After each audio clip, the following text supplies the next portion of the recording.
Participle phrase. What is phrase? Phrase क्या होता है?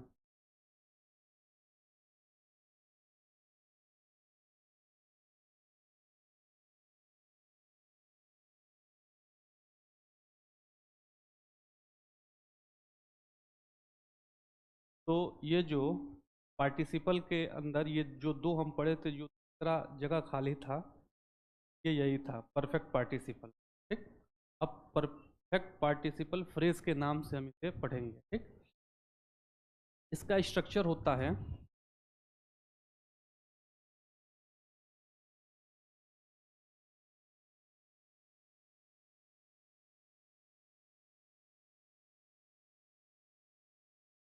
फिलहाल के लिए इतना कि वर्ब के फर्स्ट फॉर्म में आईएनजी ऑब्जेक्ट और ये दोनों सब्जेक्ट के लिए।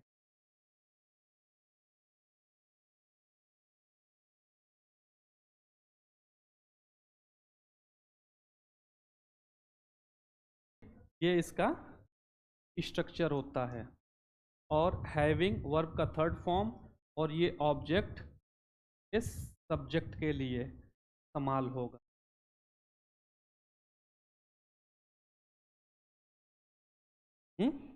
इन दोनों के बीच में थोड़ा जगह देना है। एक बात, इनका इस्तेमाल क्यों होता है तो लिखना है। कोई बात नहीं, कहीं जगह बना के लिख लेना। तो प्रेजेंट पार्टिसिपल फ्रेज का इस्तेमाल होता है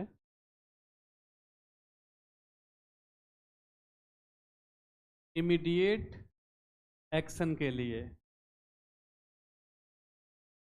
जिसे कॉन्टिन्यूअस बोलते हैं।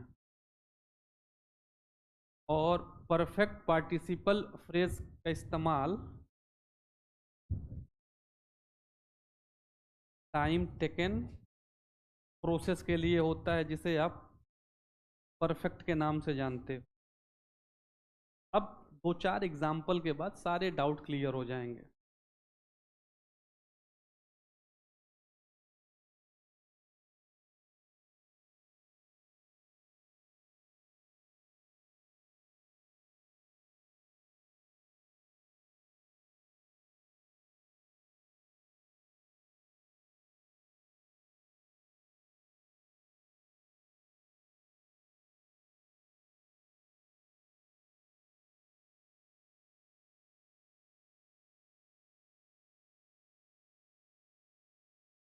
पहला सेंटेंस है, कीर्ति थॉट अबाउट हर फ्रेंड्स। कीर्ति ने अपने सहेलियों के बारे में सोचा। She crossed the road. उसने सड़क पार किया। ठीक। अब रॉकेट साइंस नहीं लगाना है। ये पार्टिसिपल फ्रेज का इस्तेमाल करके इन सवालों का जवाब देना है। दो तरह के पार्टिसिपल के बारे में हमें पढ़ना है, पार्टिसिपल फ्रेज के बारे में। पहला है प्रेजेंट पार्टिसिपल और दूसरा परफेक्ट पार्टिसिपल। प्रेजेंट पार्टिसिपल का इस्तेमाल तब किया जाता है जब कोई काम इमीडिएट एक्शन वाला हो या फिर कंटिन्यूअस हो। ठीक। दूसरा है टाइम टेकन एक्शन, से कर लो एक्शन। इसमें थोड़ा सा क्या लगे,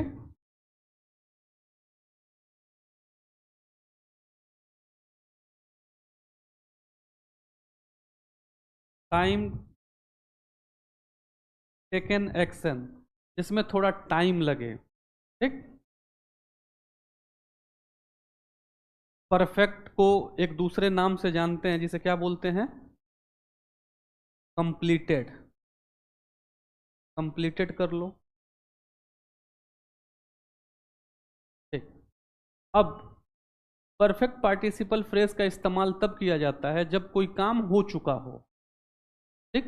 हो चुका हो, तब उस तरह के सेंटेंस बनाने के लिए आप हैविंग वर्ब का थर्ड फॉर्म, ऑब्जेक्ट और ये तीनों अपने सब्जेक्ट के लिए, फिर फिनिटिव वर्ब और उसके बाद ऑब्जेक्ट लिखना है। जैसे अच्छा, एक जोक था लेकिन मैं बाद में बताऊंगा। ये पार्टिसिपल फ्रेज है जिसका इस्तेमाल करना है। आप लोगों को सेंटेंस पढ़ना है। एक लड़की है। ठीक। क्या नाम है उसका? कीर्ति। सड़क क्रॉस करेगी। ठीक। वो जब सड़क क्रॉस कर रही है वो इमीडिएट एक्शन है, अपने सहेलियों के बारे में सोच रही होगी और सड़क क्रॉस कर रही होगी, है ना। पहले वाले सेंटेंस से यही मतलब निकल रहा है, हाँ? तो इसको सॉल्व करने के लिए क्या रूल कहता है कि वर्ब के फर्स्ट फॉर्म में आईएनजी, फिर ऑब्जेक्ट, फिर ये सब्जेक्ट को क्वालिफाई करे, फिर इन्फिनेटिव वर्ब और ऑब्जेक्ट का इस्तेमाल करना है। इसमें वर्ब क्या है, क्रिया क्या है, वेरी गुड, और इसमें क्या कर देना है, आईएनजी का इस्तेमाल कर देना है। Thinking about her friends, thinking about her friends, और जब आप ध्यान दोगे तो ये जो कीर्ति है उसी के लिए यहाँ सी लिखा गया है, तो कीर्ति को एज इट इज रख दो, पहले नाउन रखना चाहिए बाद में प्रोनाउन। तो thinking about her friends, Kirti crossed the सुनहरा रोड। ठीक, ऐसे एग्जाम में आएगा टैकल करने के लिए, लेकिन आपको 4 ऑप्शन मिलेगा। अच्छी बात यह है कि आपसे बनवाएगा नहीं, 4 ऑप्शन होगा। ये बात बताओ, सबसे टफ एग्जाम कौन सा होता है भारत में? हाँ, यूपीएससी का नाम भी टफ एग्जाम में आता है। तो जब आपसे क्वेश्चन पूछेगा तो ऐसे नहीं पूछेगा जैसे दाल चावल सब्जी कोई परोस दिया, वो आपके साथ खेला रचेगा, खेल खेलेगा। इस तरह कौन वर्ब एडवांस पढ़ाता है? 12-15 क्लास हो गई वर्ब एडवांस की, 2 घंटे में लोग वर्ब खत्म कराते हैं। सब्जेक्ट वर्ब का 2 form, helping verb, main verb, बात खत्म, आगे बढ़ो। हाँ, दूसरा है द जज considered all the points. Considered का मतलब विचार करना, जज ने सारे बिंदुओं पर विचार किया फिर निर्णय सुनाया। अब ये जब आप इसे ध्यान से देखोगे तो सबसे पहले उसने एक काम कर लिया, परफेक्ट, एक कंप्लीटेड एक्शन हुआ। उसके बाद जज पहले कभी भी वर्डिक्ट नहीं सुनाते हैं, वर्डिक्ट सुनाने से पहले वो क्या करते हैं, विचार करते हैं, विमर्श करते हैं, then he is going to announce his verdict. So, if you are the third person and you are going to write about the 2 people, you are changing the structure. It means the transformation of the sentences, and you know very well about the transformation change in the structure, but the meaning does not change. How can you write all these things? By participles phrase, and this is the structure. Here the structure having verb का third form object, ये तीनों मिलके qualify करेंगे subject के लिए। तो आप लिखोगे, ये बड़ा इजी है, कुछ नहीं करना है, कंप्लीटेड एक्शन हुआ, इसको पढ़ के मतलब निकालना है। पहले आदमी क्या करेगा, फैसला सुनाएगा कि पहले विचार करेगा? मतलब ये इंसानी सूझबूझ यही है ना। हैविंग, यहां से देख लो, हैविंग वर्ब का थर्ड फॉर्म, वर्ब का थर्ड फॉर्म पहले से लगा है, considered, having considered all the points. उसके बाद बाकी चीजें as it is, he announce the verdict. हाँ हाँ हाँ हाँ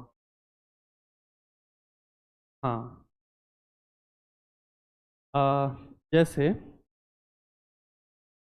मिकाइल ने पूछा है, यहाँ पे एक सेंटेंस में एक कीर्ति है और उसी कीर्ति के लिए यहाँ सी रखा गया है।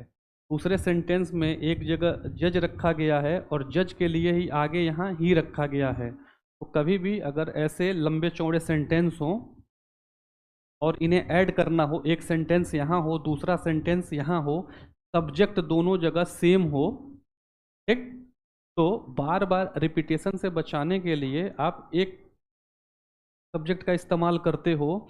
तो अगर किसी का नाम दिया हो, किसी का नाम दिया हो, जैसे नाम दिया है इमरान, और इमरान के बाद दूसरे सेंटेंस में ही दिया हो और दोनों को ऐड करना हो, तो जब एक बार ही इमरान को आप लिखोगे तो ही का इस्तेमाल नहीं करोगे, प्रॉपर नाउन का इस्तेमाल करोगे, ही के साथ इंडिकेट करोगे, ठीक, उस व्यक्ति विशेष के लिए, है ना। अब क्या होता है, एक सेंटेंस यहाँ, दूसरा यहाँ, तीसरा यहाँ, चौथा यहाँ, पांचवा, ऐसे छठवा, तो एक बार नाम लिख दिया जाता है, उसके बाद ही, शी, इट, मतलब रिपीटेशन से बचाने के लिए प्रोनाउन का इस्तेमाल होता है।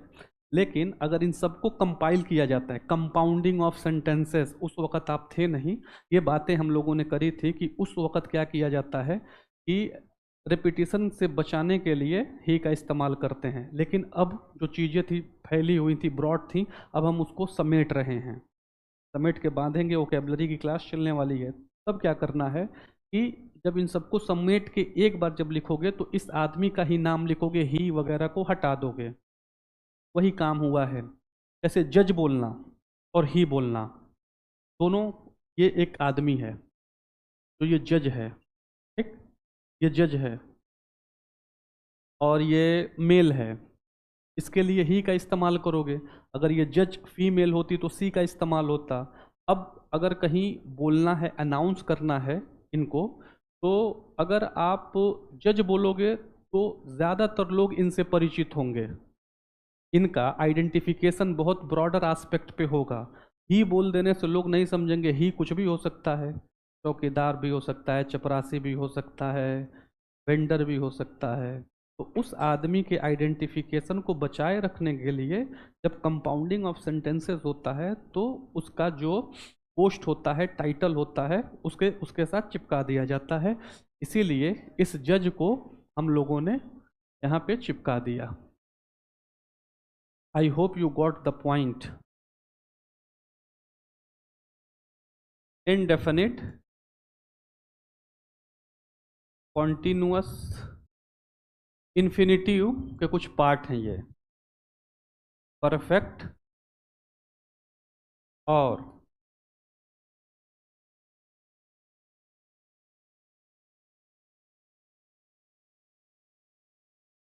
Perfect continuous. अभी तक जो कुछ भी आपने पढ़ा इंडेफिनिट में पढ़ा, टू के साथ वर्ब का फर्स्ट फॉर्म। अब इसके बेसिस पे मैं कुछ क्वेश्चंस देना चाहता हूं आप लोगों को।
टू हैव सर्ड, अगला है, बताओ क्या होगा, to do. Considered all the points carefully, he bought the policy, बस। अगला है, had my lunch, I started my class, खाना खाया फिर क्लास शुरू किया। तो पहले खाना खाने का काम हुआ है, तो क्या होगा यहाँ, हैविंग, ठीक। अगला है I am happy dash meet such a nice guy yesterday. मतलब ये बात हो रही है कब की? कल से मतलब नहीं है, बस बताओ पास्ट की बात है, तो क्या करोगे आप? डू हैव, मीट का थर्ड फॉर्म क्या होगा? हम तुमको मीट बना देंगे। हाँ, बनाओ बनाओ। मीटेड, टू हैव, उल्सन बताई है, टू हैव मेट। हाँ, Nehru is known to launch oblique to have launched पंचवर्षीय योजना। अब ये पंडित नेहरू जी जो थे, काफी टाइम पुरानी बात है। टू हैव और वर्ब का थर्ड फॉर्म, टू लॉन्च का इस्तेमाल नहीं होता। अगला है ईसा इंटेंस। इंटेंस का मतलब होता है इरादा करना, सिर्फ इरादा करना। इंसान कुछ भी इरादा कर सकता है। मैं इरादा करता हूं कि आलम आईएएस ऑफिसर हैं, आप इरादा करते हो कि आप आईएएस ऑफिसर हो। कबूतर आप कुछ भी इरादा कर सकते हैं, कि इरादा का कुछ लेना देना है ही नहीं सच्चाई के साथ। तो ईसा इरादा करती है to go, to have gone to Delhi, अभी इरादा ही है, टू हैव गॉन का इस्तेमाल नहीं, है ना। बहुत ही खूबसूरत जवाब आप लोगों ने दिया। समझ में आ रहा है कपिल? थोड़ा थोड़ा आएगा, बाकी सब ठीक हो जाएगा, है ना, डोंट वरी।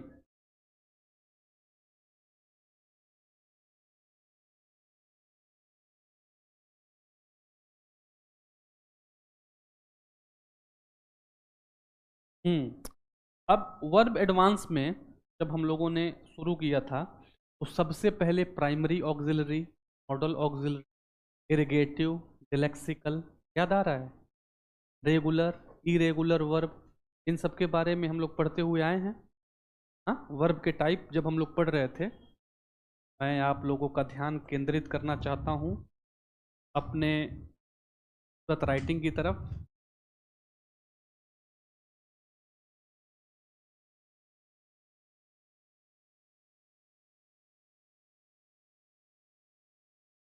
किसी भी किसी भी सेंटेंस का जो स्ट्रक्चर होता है, ऐसा ही होता है। सब्जेक्ट के बाद वर्ब, उसके बाद ऑब्जेक्ट होता है। आप लोगों के साथ मैंने कई बार ये बात किया है कि सब्जेक्ट के जगह पे या तो आपको देखने को मिलता है नाउन या फिर प्रोनाउन, है ना। ऑब्जेक्ट के जगह पे नाउन, प्रोनाउन, और आपने एडवर्ब भी देखा है ना, ये भी देखा है। हम लोग टारगेट कर रहे हैं किसको? वर्ब को। ये बहुत बड़ा, बहुत ब्रॉड टॉपिक है। इसके अंदर दो तरह के कॉमन, जो कॉमन बोलचाल में लोग डिस्कस कर लेते हैं कि वर्ब दो टाइप से होता है। पहला होता है हेल्पिंग वर्ब और मेन वर्ब। ऐसा लोग पढ़ाते हैं कि वर्ब जो होगा या तो हेल्पिंग वर्ब या फिर मेन वर्ब। इन्हीं दोनों को, दोनों के मिले जुले पार्ट को बोला जाता है डायनेमिक वर्ब। डायनेमिक का मतलब मैंने बताया था जो बदलता हो, जिसमें बदलाव आए। हेल्पिंग वर्ब जो होता है is, are, am, was, were, will, shall, has, have, had, etcetera etcetera, as it is रहता है। इसके साथ कोई छेड़छाड़ नहीं होता है। सिंगुलर सब्जेक्ट, प्लूरल सब्जेक्ट के हिसाब से हेल्पिंग वर्ब को चिपका दिया जाता है। आई के साथ आर का इस्तेमाल नहीं होगा। हाँ, हाँ, एम का इस्तेमाल, सी के साथ एम का इस्तेमाल नहीं हो सकता। ठीक, ये बेसिक बेसिक बात आप जानते हो। बारी आती है मेन वर्ब। मेन वर्ब के अंदर हम लोग जब आगे बढ़े तो हमने पढ़ा वर्ब एडवांस, मतलब इस वर्ब का एडवांस लेवल। ठीक, इसमें कुछ टाइप हम लोग पढ़े थे। पहला था प्राइमरी ऑक्सिलरी,